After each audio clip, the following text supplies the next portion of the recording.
ಎಲ್ರಿಗೂ ನಮಸ್ಕಾರ.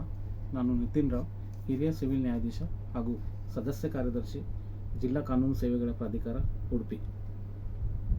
ಕರ್ನಾಟಕ ರಾಜ್ಯ ಕಾನೂನು ಸೇವೆಗಳ ಪ್ರಾಧಿಕಾರ ಬೆಂಗಳೂರು ವತಿಯಿಂದ ಕರ್ನಾಟಕ ರಾಜ್ಯಾದ್ಯಂತ ದಿನಾಂಕ 11/7/2026ರಂದು ರಾಷ್ಟ್ರೀಯ ಲೋಕ್ ಅದಾಲತ್ ಆಯೋಜಿಸಲಾಗಿದ್ದು, ಸಾರ್ವಜನಿಕರು ತಮ್ಮ ವ್ಯಾಜ್ಯಪೂರ್ವ ಹಾಗೂ ನ್ಯಾಯಾಲಯದಲ್ಲಿ ಬಾಕಿ ಇರುವ ಪ್ರಕರಣಗಳಲ್ಲಿ ತಕ್ಷಣ ಪರಿಹಾರ ಪಡೆದುಕೊಳ್ಳಲು ಇದೊಂದು ಸುವರ್ಣ ಅವಕಾಶವಾಗಿರುತ್ತದೆ.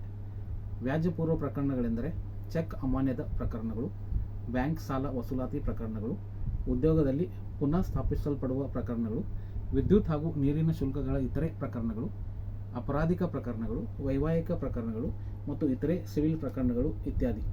ಕರ್ನಾಟಕ ರಿಯಲ್ ಎಸ್ಟೇಟ್ ಪ್ರಾಧಿಕಾರಕ್ಕೆ ಸಂಬಂಧಪಟ್ಟ ಪ್ರಕರಣಗಳು, ಜಿಲ್ಲಾ ಗ್ರಾಹಕರ ವೇದಿಕೆಯಲ್ಲಿನ ಪ್ರಕರಣಗಳು, ಸಾಲ ವಸೂಲಾತಿ ನ್ಯಾಯಾಧೀಕರಣದ ಪ್ರಕರಣಗಳು, ಕರ್ನಾಟಕ ವಿದ್ಯುತ್ ನಿಯಂತ್ರಣ ಆಯೋಗ ಮತ್ತು ಖಾಯಂ ಜನತಾ ನ್ಯಾಯಾಲಯದಲ್ಲಿ ಬಾಕಿ ಇರುವ ಪ್ರಕರಣಗಳು. ಈಗ ನ್ಯಾಯಾಲಯದಲ್ಲಿ ಬಾಕಿ ಇರುವ ಪ್ರಕರಣಗಳು ಯಾವೆಂದರೆ ರಾಜಿಯಾಗಬಲ್ಲ ಅಪರಾಧಿಕ ಪ್ರಕರಣಗಳು, ಚೆಕ್ ಅಮಾನ್ಯದ ಪ್ರಕರಣಗಳು, ಬ್ಯಾಂಕ್ ಸಾಲ ವಸೂಲಾತಿ ಪ್ರಕರಣಗಳು, ಮೋಟಾರ್ ವಾಹನ ಅಪಘಾತ ಪರಿಹಾರ ನ್ಯಾಯಾಧೀಕರಣದ ಪ್ರಕರಣಗಳು, ಕಾರ್ಮಿಕ ವಿವಾದಗಳು, ವಿದ್ಯುತ್ ಹಾಗೂ ನೀರಿನ ಶುಲ್ಕಗಳು, ವೈವಾಹಿಕ ಪ್ರಕರಣಗಳು, ಭೂಸ್ವಾಧೀನ ಪ್ರಕರಣಗಳು, ವೇತನ ಹಾಗೂ ಭತ್ಯೆಗಳಿಗಾಗಿ ಸಂಬಂಧಿಸಿದ ಸೇವಾ ಪ್ರಕರಣಗಳು ಹಾಗೂ ಪಿಂಚಣಿ ಪ್ರಕರಣಗಳು, ಕಂದಾಯ ಪ್ರಕರಣಗಳು, ರಾಜಿಯಾಗಬಲ್ಲ ಸಿವಿಲ್ ಮತ್ತು ಇತರೆ ಪ್ರಕರಣಗಳು. ಲೋಕ್ ಅದಾಲತ್ನಲ್ಲಿ ಉಭಯ ಪಕ್ಷಗಾರರಿಗೆ ಒಪ್ಪಿಗೆ ಆಗುವಂತೆ ಪ್ರಕರಣ ಇತ್ಯರ್ಥಗೊಳ್ಳುವುದರಿಂದ ಪಕ್ಷಗಾರರಲ್ಲಿ ಬಾಂಧವ್ಯ ಉಳಿಯುತ್ತದೆ ಮತ್ತು ವಿವಾದ ತೀರ್ಮಾನವಾಗುತ್ತದೆ. ಲೋಕ